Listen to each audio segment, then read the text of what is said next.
Assalamualaikum warahmatullahi wabarakatuh. Perkenalkan, nama saya Rani Rahmawati, program studi S1 Keperawatan di Stikes ST Buton. Di sini saya akan menjelaskan tentang ASKEP dengan kasus hiperbilirubin. Hiperbilirubin adalah meningkatnya kadar bilirubin dalam darah yang kadar nilainya lebih dari normal. Iketrus fisiologis adalah warna kekuningan pada kulit yang timbul pada hari kedua sampai dengan hari ketiga setelah lahir yang tidak mempunyai dasar patologis dan akan menghilang dengan sendirinya pada hari ke-10. Iketrus jaundice atau sakit kuning adalah warna kuning pada sklera mata, mukosa, dan kulit oleh karena peningkatan kadar bilirubin dalam darah. Yang selanjutnya menyebabkan peningkatan bilirubin dalam cairan luar sel. Iketrus neonatrum adalah diskolorisasi kuning penumpukan pada kulit atau organ lain akibat penumpukan bilirubin dalam darah.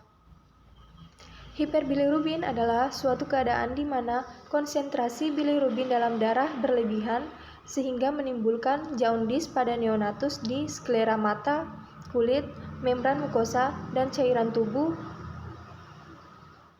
Iketrus adalah menguningnya sklera mata, kulit atau jaringan lain akibat penimbunan bilirubin dalam tubuh atau akumulasi bilirubin dalam darah lebih dari 5 mg per desiliter dalam 24 jam yang menandakan terjadinya gangguan fungsional dari hepar, sistem biliari, atau sistem hematologi.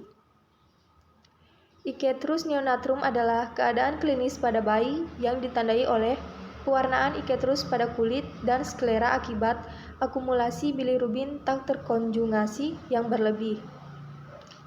Iketrus secara klinis akan mulai tampak pada bayi baru lahir bila kadar bilirubin darah 5-7 mg per desiliter. Klasifikasi hiperbilirubin yang pertama yaitu iketrus prehepatik, disebabkan oleh produksi bilirubin yang berlebihan akibat hemolisis sel darah merah. Kemampuan hati untuk melaksanakan konjugasi terbatas, terutama pada disfungsi hati sehingga menyebabkan kenaikan bilirubin yang tidak terkonjugasi. Yang kedua ada iketrus hepatik, disebabkan karena adanya kerusakan sel parenkim hati. Akibat kerusakan hati maka terjadi gangguan bilirubin tidak terkonjugasi masuk ke dalam hati serta gangguan akibat konjugasi bilirubin yang tidak sempurna dikeluarkan ke dalam ductus hepaticus karena terjadi retensi dan regurgitasi. Yang ketiga ada iketrus kolestatik, disebabkan oleh bendungan dalam saluran empedu sehingga empedu dan bilirubin terkonjugasi tidak dapat dialirkan ke dalam usus halus. Akibatnya adalah peningkatan bilirubin terkonjugasi dalam serum dan bilirubin dalam urin, tetapi tidak didapatkan urobilirubin dalam tinja dan urin. Yang keempat ada iketrus fisiologis. Iketrus fisiologis adalah iketrus yang timbul pada hari kedua dan ketiga yang tidak mempunyai dasar patologis. Kadarnya tidak melewati kadar yang membahayakan atau mempunyai potensi menjadi kernicetrus dan tidak menyebabkan suatu morbiditas pada bayi. Iketrus patologik adalah iketrus yang mempunyai dasar patologis atau kadar bilirubinnya mencapai suatu nilai yang disebut hiperbilirubin. Iketrus pada neonatus tidak selamanya patologis. Yang kelima ada iketrus patologis atau hiperbilirubinemia, disebabkan oleh suatu keadaan di mana kadar konsentrasi bilirubin dalam darah mencapai suatu nilai yang mempunyai potensi untuk menimbulkan kren iketrus kalau tidak ditanggulangi dengan baik, atau mempunyai hubungan dengan keadaan yang patologis. Brown menetapkan hiperbilirubinemia bila kadar bilirubin mencapai 12 mg pada cukup bulan dan 15 mg pada bayi kurang bulan. Uteli menetapkan 10 mg dan 15 mg. Yang keenam ada kern iketrus, disebabkan oleh kerusakan otak akibat perlengkatan bilirubin indirect pada otak, terutama pada corpus striatum, thalamus, nucleus subthalamus. Hippocampus, nukleus merah, dan nukleus pada dasar ventriculus. Kren Iketrus ialah ensefalopati bilirubin yang biasanya ditemukan pada neonatus cukup bulan dengan iketrus berat atau bilirubin lebih dari 20 mg dan disertai penyakit hemolitik berat. Pada autopsi ditemukan bercak bilirubin pada otak. Kren Iketrus secara klinis berbentuk kelainan syaraf simpatis yang terjadi secara kronik. Etiologi hiperbilirubin. Peningkatan kadar bilirubin dalam darah tersebut dapat terjadi karena keadaan sebagai berikut. Yang pertama, polycythemia. Yang kedua, isominum hematolik biseas. Yang ketiga, kelainan struktur dan enzim sel darah merah. Yang keempat, keracunan obat, hemolisis kimia, salisilat, kortikosteroid, chloramfenicol. Yang kelima, hemolisis ekstravaskular. Yang keenam, seslametoma. Yang ketujuh, eschimosis. Yang kedelapan, gangguan fungsi hati, defisiensi glukoronil transferase, obstruksi empedu, infeksi, masalah metabolik, galaktosemia, hiptrolit, jaundice ASI. Yang ke-9, adanya komplikasi asfiksia, hipotermi, hipoglikemi, menurunnya ikatan albumin, lahir prematur, asidosis. Patofisiologi hiperbilirubin. Bilirubin adalah produk pemecahan hemoglobin yang berasal dari pengerusakan sel darah merah atau RBCS. Ketika RBCS rusak, maka produknya akan masuk sirkulasi, di mana hemoglobin pecah menjadi heme dan globin. Globin atau protein digunakan kembali oleh tubuh, sedangkan heme akan dirubah menjadi bilirubin inconi juga dan berkaitan dengan albumin. Kejadian yang sering ditemukan adalah apabila terdapat penambahan beban bilirubin pada Streptococcus hepar yang terlalu berlebihan.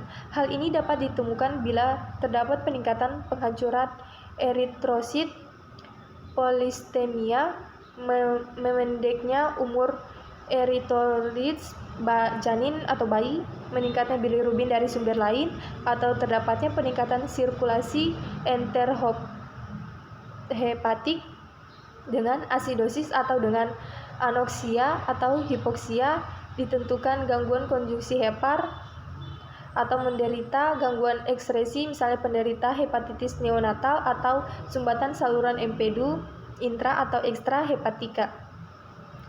Pada derajat tertentu, bilirubin ini akan bersifat toksik dan merusakkan jaringan otak. Toksitas ini terutama ditemukan pada bilirubin indirect. Sifat indirect ini yang memungkinkan efek patologik pada sel otak apabila bilirubin tadi dapat menembus sawar darah otak.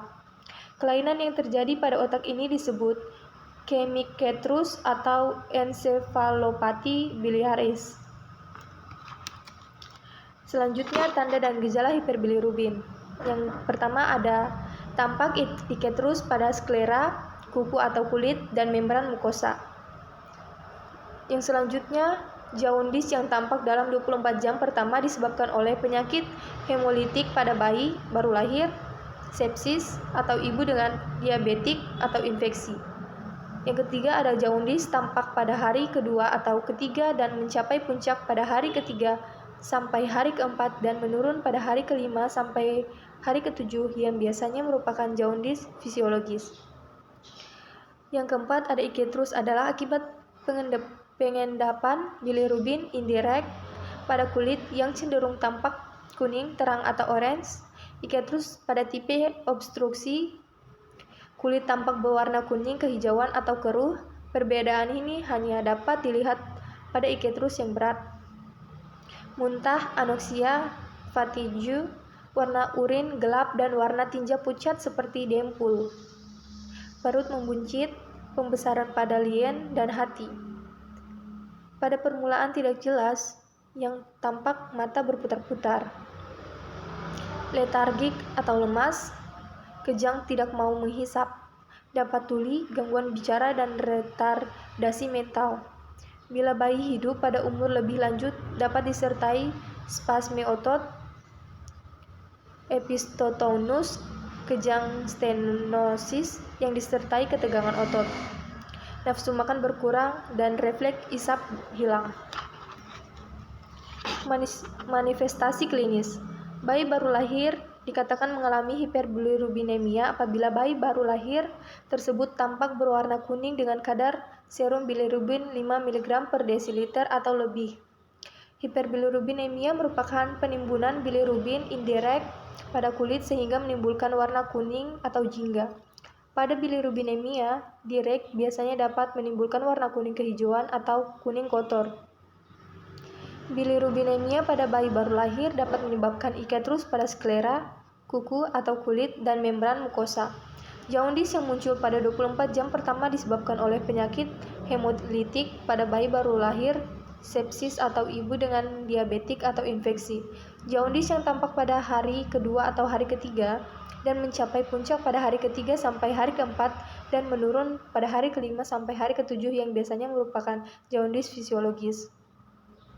Iketrus diakibatkan oleh pengendapan bilirubin indirect pada kulit yang cenderung tampak kuning, terang, atau orange. Pada iketrus tipe obstruksi akan menyebabkan kulit pada bayi baru lahir tampak berwarna kuning kehijauan atau keruh.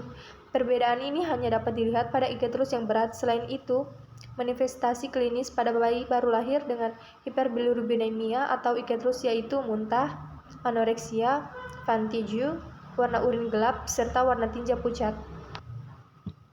Selanjutnya ada pemeriksaan penunjang.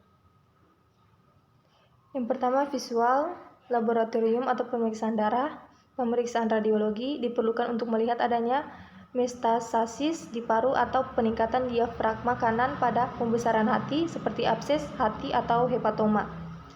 Ultrasonografi digunakan untuk membedakan antara kolestasis intrahepatik dengan ekstrahepatik. Biopsi hati digunakan untuk memastikan diagnosa terutama pada kasus yang sukar seperti untuk membedakan obstruksi ekstrahepatik dengan intrahepatik. Selain itu juga memastikan keadaan seperti hepatitis, sirosis hati, hepatoma.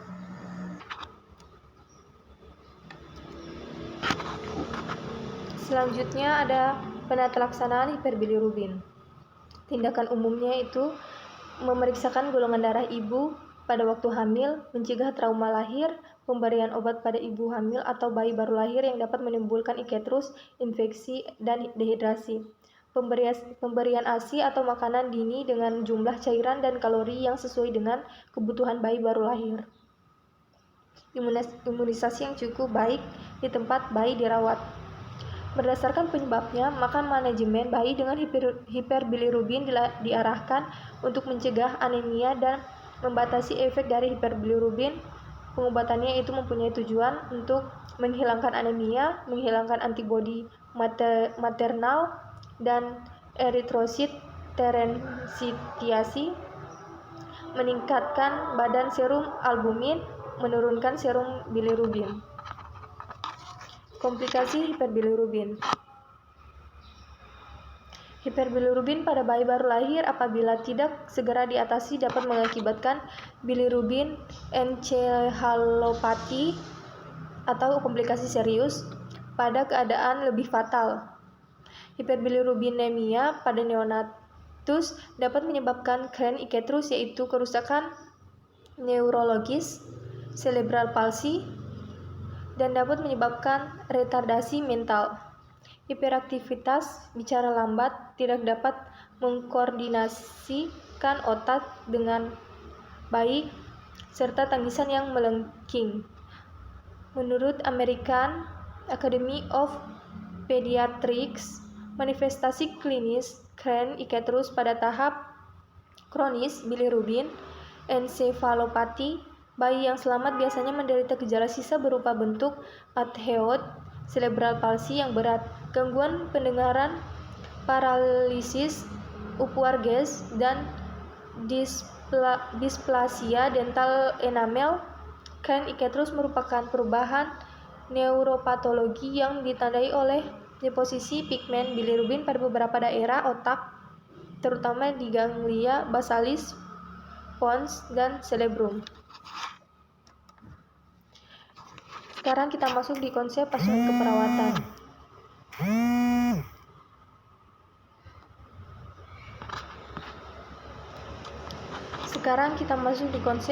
keperawatan.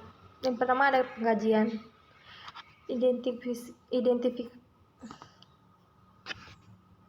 Sekarang kita masuk di konsep asuhan keperawatan. Pengkajian. Yang pertama ada identitas pasien dan keluarga. Yang kedua riwayat keperawatan, yaitu dengan riwayat kehamilan, riwayat persalinan, riwayat postnatal, riwayat kesehatan keluarga, riwayat psikososial, dan riwayat pengetahuan keluarga. Selanjutnya ada pengkajian kebutuhan dasar manusia, seperti aktivitas atau istirahat, sirkulasi, eliminasi, makanan atau cairan, neurosensori, pernafasan, keamanan, seksualitas, penyuluhan atau pembelajaran. Diagnosa keperawatan. Yang pertama, kerusakan integritas kulit, efek dari fototerapi. Yang kedua, risiko tinggi kekurangan volume cairan, fototerapi.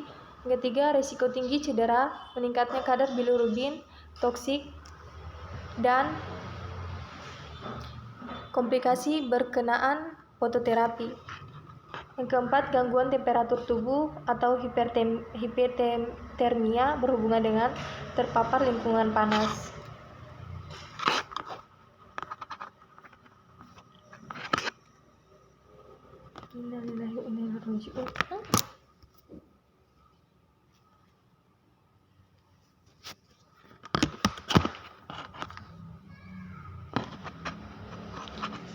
Sakit sekali kaki pribadi.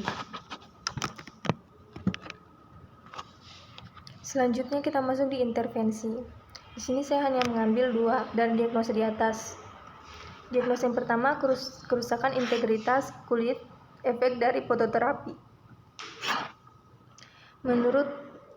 Di sini saya ambil menurut Nick Nock.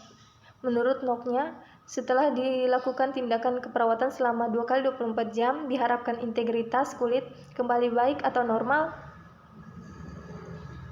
Kriteria hasilnya itu integritas kulit yang baik, bisa dipertahankan, tidak ada luka atau lesi pada kulit, perfusi jaringan baik, menunjukkan pemahaman dalam proses perbaikan kulit dan mencegah terjadinya cedera berulang, mampu melindungi kulit dan mempertahankan kelembapan kulit dan perawatan alami.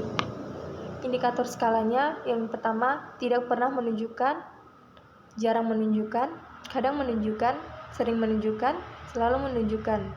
Menurut Nick-nya, yang pertama, anjurkan pasien untuk menggunakan pakaian yang longgar. Hindari kerutan pada tempat tidur, jaga kebersihan kulit agar tetap bersih dan kering. Mobilisasi pasien setiap 2 jam sekali. Monitor kulit akan adanya kemerahan. Oleskan lotion atau minyak atau baby oil pada daerah yang tertekan. Mandikan pasien dengan sabun dan air hangat. Diagnosa yang kedua yaitu risiko tinggi kekurangan volume cairan fototerapi. Menurut Nock-nya, setelah dilakukan tindakan keperawatan selama 2x24 jam, diharapkan tidak ada risiko kekurangan cairan pada klien. Kriteria hasil yang pertama yaitu tinja dalam rentang yang diharapkan, tekanan arteri rata-rata dalam rentang yang diharapkan, nadi perifer terabah, keseimbangan intake dan output dalam 24 jam, suara nafas tambahan tidak ada, berat badan stabil. Indikator skalanya itu tidak pernah menunjukkan, jarang menunjukkan, kadang menunjukkan, sering menunjukkan, selalu menunjukkan. Menurut Nick-nya, yang pertama, tentukan riwayat jumlah dan tipe intake, cairan dan eliminasi. Tentukan kemungkinan faktor risiko dari ketidakseimbangan cairan. Monitor berat badan dan elektrolit urin, monitor serum, dan osmolaritas urin, monitor BP, HR, RR. Mungkin itu saja yang dapat saya sampaikan. Bila ada salah dan kurangnya mohon dimaafkan. Saya ucapkan wassalamualaikum warahmatullahi wabarakatuh.